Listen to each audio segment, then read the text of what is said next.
하나님이 세상을 이처럼 사랑하사 말합니다.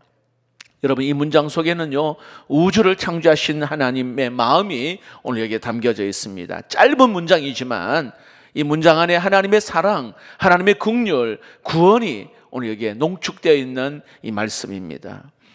여러분, 세상에는 우리의 마음을 설레게 하는 여러 단어들이 있지 않습니까? 그 단어 가운데에 한 가지를 정확하게 꼽으라면 바로 사랑, 사랑만큼 정말 우리의 가슴을 떨리게 하는 단어는 없을 것 같습니다. 남녀 간의 사랑, 부모와 자녀 간의 사랑, 부부 간의 사랑, 그리고 또 내가 하는 일에 대한 그 사랑, 열정, 이게 있습니다. 자, 그런데 오늘 본문에서는 이 말하는 이 사랑은 그 어떤 모든 사랑보다도 더 크고 위대한 사랑을 오늘 이야기합니다. 왜냐하면 우주 만물을 창조하신 하나님께서 오늘 또 온 세상을 다스리시는 그 만왕의 왕이신 그 하나님께서 오늘 저와 여러분을 사랑하신다는 사실을 믿으시길 바랍니다. 자, 여기에 세상이라는 단어, 하나님이 세상을 이처럼 할 때 이 세상이라는 이 단어 속에는 그저 눈에 보이는 아름다운 자연만을 이야기하지 않습니다. 이 세상은요, 바로 저와 여러분을 포함합니다. 때로는 하나님을 등지고 살았던 오늘 우리의 모습들, 죄 가운데 방황하는 우리의 모습들, 때로는 실수와 허물로 말미암아 부끄러워 사는 오늘 우리의 모습들이 거기에 세상이라고 하는 그 속에 다 포함되어 있는 겁니다. 특히 여러분, 하나님은 오늘 여기에 많은 이 사람들 가운데에 그 대충 우리를 사랑하는 그분이 아니에요. 한 개인을 인격적으로 사랑하시는 하나님이신 줄로 믿습니다. 내 이름 아시고 내 아픔 아시고 내 눈물을 아시는 그 하나님이 바로 우리 하나님이세요. 중세에 아주 유명한 신학자 어거스틴은 이런 말을 했습니다. 하나님은 우리 각 사람을 마치 사랑할 사람이 한 사람밖에 없는 것처럼 사랑하신다. 얼마나 여러분 놀라운 고백입니까? 여러분 상상해 보십시오. 이 우주 만물을 창조하신 하나님, 그 하나님께서요, 이 지구상에 80억이 넘는 많은 사람들 가운데에 하나님이 나를 바라보실 때 어떻게 바라본다고요? 마치 사랑할 대상이 한 사람밖에 없는 것처럼 나를 사랑하신다라고 이야기합니다. 여러분, 최근에 누군가에게 사랑한다는 말을 들어본 적이 있습니까? 사실 이 말은 우리가 참 듣고 싶은 말이지만 가까운 사람에게도 자주 듣지 못하는 말이기도 합니다. 아내에게, 남편에게, 때로는 자녀들에게, 친구에게 참 쉽게 듣지 못합니다. 그래서 마음 한편에 서운한 마음도 생기기도 하죠. 정말 나는 사랑받고 있는가? 이런 생각을 하게 될 때도 있습니다. 자, 그런데 하나님께서는 오늘 우리에게 말합니다. 내가 너를 사랑한다. 하나님은요, 오늘 여기 있는 우리 모두에게 내가 너를 사랑한다. 한번 따라해 봅시다. 하나님이 나를 사랑하십니다. 자, 옆에 분들에게 한번 이렇게 인사합시다. 하나님은 당신을 사랑하십니다. 여러분, 이 사랑은요, 받을 만한 자격이 있어서 우리에게 주어진 사랑이 아니라는 겁니다. 내가 대단히 어렵고 착하고 똑똑하고 내가 나름대로 뛰어나고 인정받을 만한 그러한 조건을 갖췄기 때문에 사랑한다 이렇게 말하고 있지 않다는 겁니다. 오히려 하나님은 수고하고 무거운 짐진 자들아 다 내게로 오라 이렇게 이야기합니다. 세상 속에서 찢겨진 마음, 상처 입은 마음들, 때로는 정말 하루하루 버티기 힘든 오늘 우리의 모습들, 때로는 너무 외롭고 고독해서 의지할 곳이 없이 살아가는 그러한 저와 여러분에게 하나님 말씀합니다. 내가 너 사랑한다. 지금까지 여러분, 내가 이 자리에 이 예배 오기 전에 내가 어디에서 무엇을 하든지, 어떤 과거가 있든지, 어떤 아픔과 실패가 있든지 상관없이 지금도 여전히 이 순간에도 저와 여러분을 사랑하고 계시는 줄로 믿습니다. 자, 그렇다면 한 가지 질문을 던져보는 겁니다.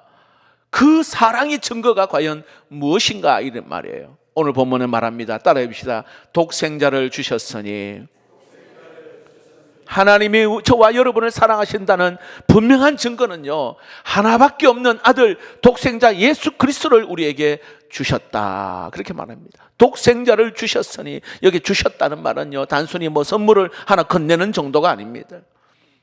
하나님께서 가장 사랑하는 독생자 아들을 끔찍하고 비참한 고통스러운 그 십자가에 내어 주셨다, 이렇게 말합니다.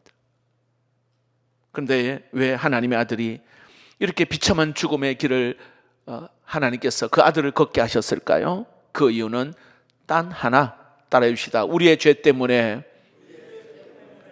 십자가의 길을 가셨습니다. 우리의 죄 문제를 해결하기 위해서 하나밖에 없는 아들 그 예수 그리스도를 십자가에 죽게 하셨습니다. 아무 죄 없으신 하나님 아들 예수 그리스도께서 저와 여러분의 그 죄를 대신하여서 십자가를 짊어지시고 죽으셨습니다. 이것을 대속의 은혜라 이야기합니다. 마치 어린 양처럼 예수님께서는 우리의 모든 허물과 죄를 대신하여서 십자가에 다 가지시고 희생 제물이 되셨단 말입니다. 여러분, 죄의 결과가 무엇이길래 이런 비참한 희생 제물이 되셨을까요? 그 죄의 결과가 무엇이길래? 성경은 분명히 우리에게 말씀합니다. 죄의 결과는 심판이라 얘기하는 거예요. 심판, 무서운 거예요. 죄의 결과는 심판이다. 그래서 여러분, 죄의 문제를 우리의 힘으로는 도저히 해결할 수가 없다, 이 말입니다. 내가 아무리 착하게 살려고 하고 아무리 선하게 살고 때로는 어렵고 도덕적으로 그렇게 양심적으로 살아간다고 해도 여러분, 하나님 앞에 딱 서면은요 그 죄가 다 드러나게 되는 거예요. 여기 죄에 앉은 분 계셔요? 제가 자주 말씀드립니다. 성철 스님이란 자기 본인이 입에서 한 이야기입니다. 제가 신학교 다닐 때에 이분이 타계하셨어요. 굉장히 궁금했습니다. 많은 사람들이 관심을 가졌어요. 도대체 저 사람 어떻게 살았는가? 이분은요 검소하게 살려고 양념 없이 16년간 밥을 먹었습니다. 양념 안 넣고 깨끗하게 살아보려고. 옷 한 벌을 가지고 50년 입었답니다. 또 기어 입고 또 기어 입고. 검소하게 살면은 죄가 없어질 것이라고 생각한 거예요. 앉아서 잠을 잤답니다. 장자부라 10년 동안. 자기를 한번 이겨보려고, 죄를 한번 이겨보려고. 그런데 이 사람이요, 이분이 죽으면서 내가 지금 죽으면 저 불교에서 말하는 아비 귀한 지옥으로 떨어져 죽을 것이다. 내 죄가 높아. 저 전설적인 수미산 116만 킬로, 저 수미산보다 내 죄가 높아. 내가 지금 죽게 되면 아비 귀한 지옥으로 떨어져 죽을 것이다 하고 죽었어요. 자기가 지옥 간다고 하고 죽었단 말이에요. 죄는요 어떤 것으로도 이 죄는 깨끗하게 용서받을 수가 없는 거예요. 내가 이렇게 살고 착하게 살고, 어떤 분은, 할머니는 저 시장에서 콩나물을 수십 년 동안 해서 한 1억 정도 되는 돈을 학교에 기부합니다. 왜 이렇게 합니까? 내가 착하게 사는 것이, 행복하게 사는 것이고 착하게 사는 것이 이렇게 좋은 곳에 갈 거라고 이렇게 이야기하는 거예요. 여러분, 나는 저 사람과 비교하면 좀 나아 보일 수도 있어요. 조금 착하게 사는 것처럼 보일 수도 있습니다. 그러나 하나님 앞에 우리 모두가 딱 서게 되어지면은요 의로운 사람 한 사람도 없습니다. 남에게 들키지 않았을 뿐이지 우리는요 내 눈으로 죄를 짓고 생각으로 죄를 짓고 행동으로 죄를 짓는 온갖 더럽고 취한 모습이 바로 우리의 모습입니다. 그러나 여러분, 우리의 인생은 여기서 끝나지 않습니다. 성경은 분명히 오늘 이야기합니다. 사람은 한 번 죽는다. 마이크를 좀 올려주죠. 사람은 한 번 죽는다. 그러나 그 이후에는 하나님의 심판이 있다 이야기합니다. 그 이후에는 하나님의 심판이 있다. 자, 하나님 앞에서는 우리의 삶이 다 드러나게 된다는 것입니다. 사람 앞에서 숨길 수 있어요. 은밀한 죄가 있잖아요. 나만 알고 있나?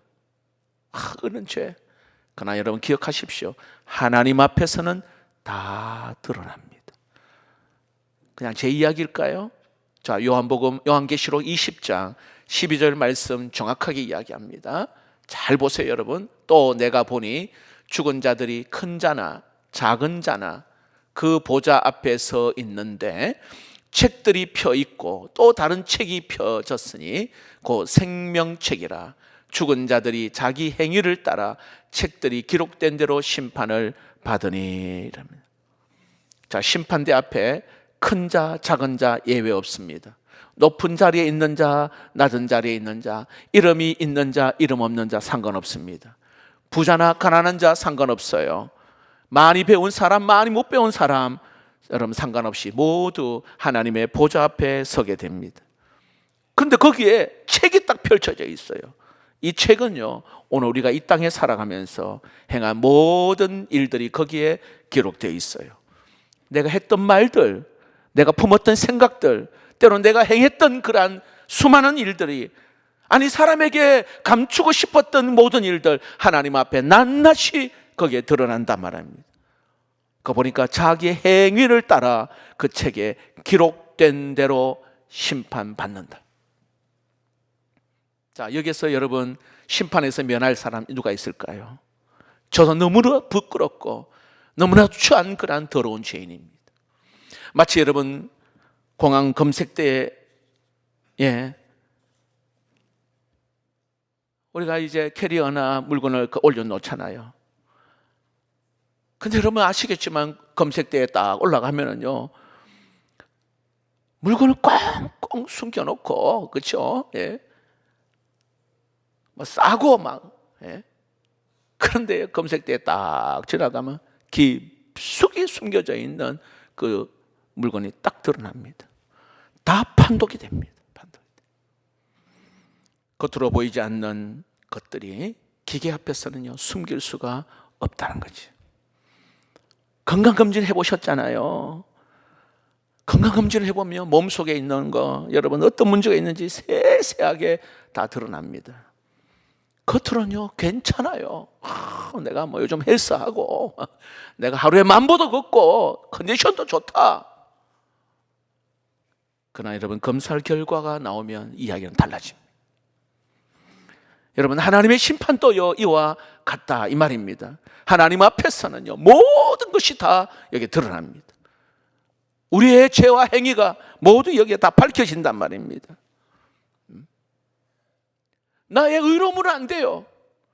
나의 도덕적으로 깨끗한 마음으로도 안 된다 이 말입니다. 내가 그동안 쌓아온 그 공로, 업적들, 양심으로도 안 됩니다. 하나님께서 어떻게 하셨습니까? 심판받을 수밖에 없는 우리의 모든 이 문제를 해결하기 위해서 바로 독생자 예수 그리스도 그 아들을 이 땅에 보내셔서 십자가에 달려 죽게 하심으로 우리의 모든 죄 문제가 해결된 줄로 믿습니다. 그러므로 여러분 나의 의로움으로 구원받는 것이 아니라 나의 선행으로 구원받는 것이 아니라 오직 예수 그리스도의 십자가 은혜로 죄 사함을 받는 줄로 믿습니다. 이것이 기독교에서 말하는 십자가 복음입니다. 이어서 17절에 이 사실을 더 분명하게 이야기합니다. 17절입니다. 같이 읽어봅시다. 시작. 하나님이 그 아들을 세상에 보내신 것은 세상을 심판하려 하심이 아니요 그로 말미암아 세상이 구원을 받게 하려 하심이라. 예수님은 우리를 심판하러 오신 것이 아니라 우리를 살리기 위해 오셨다 이야기합니다. 우리 앞에 스피커를 좀 켜주세요. 앞에 우리를 새로운 생명의 자리로 초청하기 위해서 오늘 주님이 우리에게 오셨다 말합니다. 그래서 그를 믿는 자는 멸망하지 않고 영생을 얻게 하려 하심이라. 굉장한 복음입니다. 그를 믿는 자는 멸망하지 않고 영생을 얻게 하려 하십니다. 이 영생이라는 것은 하나님과의 새로운 관계를 이야기합니다. 반대가 뭔지 아세요? 하나님과 단절된 것을 얘기합니다. 하나님과 끊어진 것 말합니다. 오늘 여기서는 멸망이라 이야기합니다. 멸망, 정말로 두려운 거예요. 멸망이라는 게. 멸망은 소망이 없다는 거예요. 멸망은 기쁨이 없어요. 행복이 없습니다. 자유가 없습니다. 멸망이라는 것은 여러분, 빛이 사라지는 것을 이야기하는 것을 의미합니다. 여러분, 그런데 그 기쁜 소식은 바로 이 멸망에서 벗어나는 거예요. 영원한 생명을 누리게 된다고 이야기합니다. 어떤 자에게? 바로 예수 그리스도를 믿는 자는 영생을 얻게 되는 놀라운 축복이 있는 줄로 믿습니다. 요한복음 5장 24절에 이렇게 말합니다. 읽어봅시다. 시작. 내가 진실로 진실로 너희에게 이르노니 내 말을 듣고 또 나 보내신 이를 믿는 자는 영생을 얻었고 심판에 이르지 아니하나니 사망에서 생명으로 옮겨졌느니라. 자, 여러분, 예수를 믿는 자는 멸망하지 않고 영생을 얻는다고 이야기합니다. 예수 그리스도를 믿는 자는 오늘 여기에 사망에서 생명으로 옮겨진다 이야기합니다. 근데 여러분, 이 놀라운 복음의 소식을 듣고도 어떤 사람은 마음에서 밀어내는 거예요. 그 이유를 물어보니까, 아니 그렇게 이렇게 엄청난 결과를 우리에게 줬는데, 아니 그냥 믿으면 된다고요? 말도 안 됩니다. 안 믿기신다는 거예요. 왜냐하면 다른 종교를 보면은 막 수행을 하고 고행을 하고 때로는 막 오랜 시간 동안 막 공을 세우고, 그래서 무언가를 얻어야 된다고 생각을 하잖아요. 너무 쉬운 거 아니냐 이 말이야. 너무 쉬운 거 아니냐. 믿으면 그냥 믿으면 간다. 너무 쉽다고 생각하는 거예요. 여러분, 구원을 쉽게 받는 것처럼 보일지는 몰라도 이 구원은요 결코 값싼 것이 아니라 이 말이에요. 구원의 대가는요 가벼운 것이 결코 아닙니다. 엄청난 대가가 지불되었어요. 엄청난 대가. 좀 쉽게 설명해 볼까요? 여러분, 새로운 고속도로가 다 그렇게 열려졌습니다. 우리는 통행료 몇 천 원 내면 우리가 간편하게 그 길을 지나갑니다. 산을 돌아가지 않아도 돼요. 때로는 먼 길을 헤매지 않아도 된다 이 말입니다. 그냥 빠르게 그냥 목적지까지 갑니다. 너무나도 쉽게 그 길을 이용합니다. 그러나 여러분, 그 길이요 처음부터 그렇게 쉽게 생긴 것이 아닙니다. 누군가가 산을 뚫습니다. 누군가가 여러분 땅을 다져야 되는 거예요. 누군가가 폭염과 추위 속에서 여러분 길을 냈습니다. 때로는 위험한 그 현장 가운데에 정말 목숨을 잃은 그런 사람들도 있습니다. 내가 쉽게 이용한다고 해서 그 길이요 값싼 길이 아니라 이 말입니다. 누군가에게는 엄청난 희생, 엄청난 수고가 있었기에 그 길을 열어놓았기 때문에 내가 그 길을 편하게 지나가는 겁니다. 구원도 역시 마찬가지입니다. 믿음으로 구원받는다고 해서 여러분 구원이 값싼 것이 아니라 이 말이에요. 구원의 길은 바로 예수 그리스도의 피로 열려진 줄로 믿습니다. 가장 높고 위대하신 하나님의 아들 예수 그리스도께서 가장 낮은 자리에 비참한 자리에 내려오셔서 죽으심으로 우리에게는 생명의 길이 열린 것입니다. 그래서 우리가 예수의 이름으로 기도합니다 하잖아요. 그 예수 그리스도의 이름, 그 이름으로 우리가 이렇게 구원받게 된 것입니다. 온갖 더럽고 추한 은밀한 죄까지, 부끄러운 죄까지, 수치스러운 그런 죄까지 우리 주님은 과거에 내가 어떤 죄를 지었다 하더라도, 아니 지금 짓는 죄라 할지라도, 아니 앞으로 지을 죄까지도 우리의 죄를 대신하여 십자가에 죽으심으로 그 예수 그리스도를 믿음으로 구원의 길이 열린 줄로 믿습니다. 이것을 여러분 은혜라 이야기하는 거예요. 여러분, 세상의 편지는 시간이 지나가면 낡아집니다. 종이는 그저 바스러지고 잉크는 흐려지고 글씨는 희미해집니다. 세상의 편지, 아무리 소중한 그 편지라도 시간이 지나면 빛이 바래지기 마련입니다. 하지만 오늘 하나님의 사랑의 편지는 다릅니다. 여전히 우리를 향해서 말씀합니다. 나는 너를 사랑한다. 나는 너를 위하여서 내 아들 예수 그리스도를 십자가에 죽게 했다. 그 예수를 믿는 자는 멸망하지 않고 영생을 얻게 된다. 이것이 여러분 하나님께서 우리에게 보내신 사랑의 편지입니다. 오늘 이 자리에 여러분 이미 예수 믿은 지 오래되신 분 계시고, 그리고 믿은 지 얼마 안 되신 분 있고, 오늘 처음 오신 분도 계십니다. 그냥 모두 다 여러분 우연히 우리가 예수 믿은 것이 아닙니다. 오래 전부터 하나님은 우리에게 찾아오셨고, 그리고 오늘 이 시간에도 우리의 마음의 문을 두드리십니다. 내 너 좀 만나고 싶다. 내가 오늘 너에게 좀 들어가고 싶다. 내 마음을, 내가 너를 사랑한다. 오늘 조용히 우리에게 마음의 문을 두드리고 계십니다. 자, 그렇다면 여러분 우리가 어떻게 그 예수 그리스도를 나의 구주, 나의 하나님으로 내가 믿을 수 있을까요? 방법은 간단합니다. 어떻게 해요? 오늘 여러분 오늘 이 시간에 누군가에게는 쉽지 않을 수도 있어요. 누군가에게는.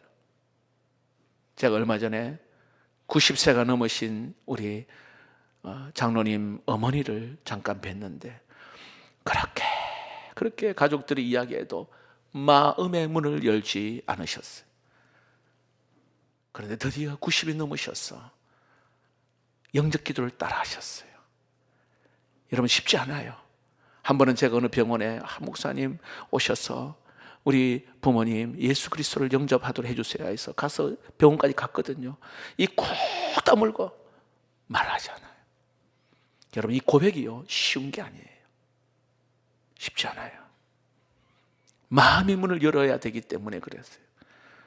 이런 시간에 오늘 이 자리에 다양한 오래되신 분, 또 이제 막 믿으신 분들 상관없이 여러분 내 마음을 여느냐 닫느냐에 따라서 우리의 인생의 방향이 달라집니다. 요한계시록 3장 20절에 성경은 말합니다. 같이 읽어봅시다. 시작. 볼지어다 내가 문 밖에 서서 두드리노니 누구든지 내 음성을 듣고 문을 열면 내가 그에게로 들어가 그와 더불어 먹고 그는 나와 더불어 먹으리라. 오늘 이 시간에 여러분 우리의 마음의 문을 우리 예수님께서 두드리십니다. 마음의 문을 열고 오늘 그 예수 그리스도를 내가 환영합니다. 영접합니다. 그럴 때 여러분 하나님의 자녀가 되는 은혜가 있을 줄로 믿습니다. 요한복음 1장 12절에 성경은 말합니다. 읽어보시죠. 시작. 영접하는 자 곧 그 이름을 믿는 자들에게는 하나님의 자녀가 되는 권세를 주셨으니. 할렐루야. 믿는 자는 하나님의 자녀가 되는 권세를 주셨다 말씀합니다. 하나님의 자녀가 되는 것, 놀라운 특권입니다. 여러분 신분이 바뀌는 거예요. 마귀의 자녀에서 하나님의 자녀로 신분이 바뀌는 겁니다.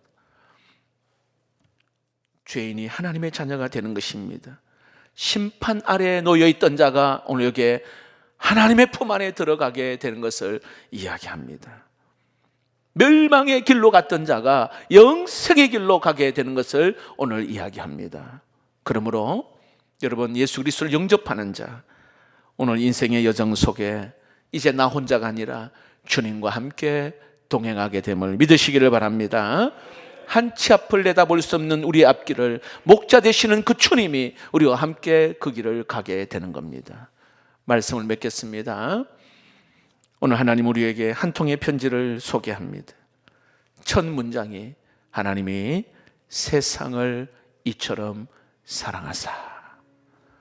이 세상은요 멀리 있는 그 누구가 아니라 오늘 저와 여러분을 이야기합니다. 더럽고 추하고 허물 많는 오늘 우리를 아시면서 우리에게 사랑한다.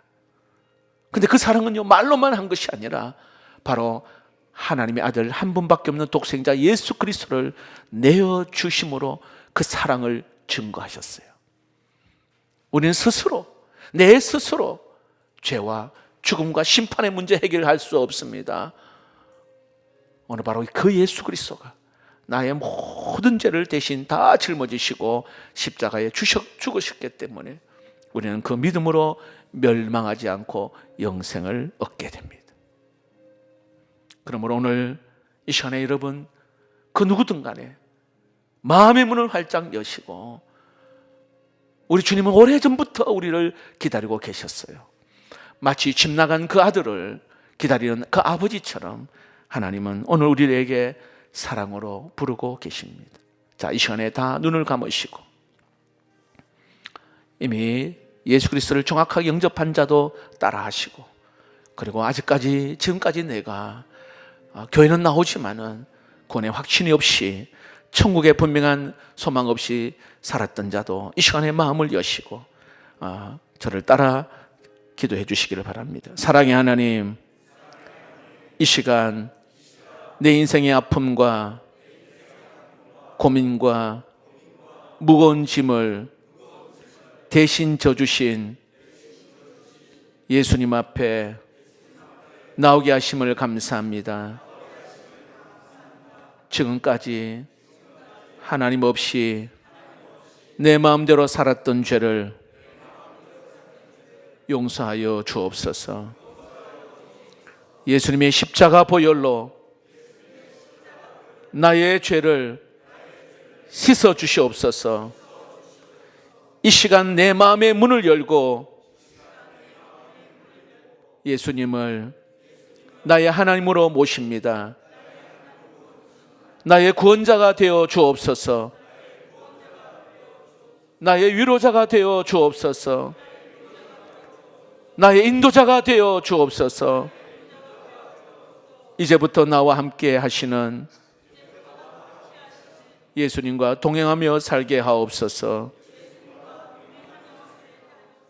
예수님의 이름으로 기도합니다. 아멘.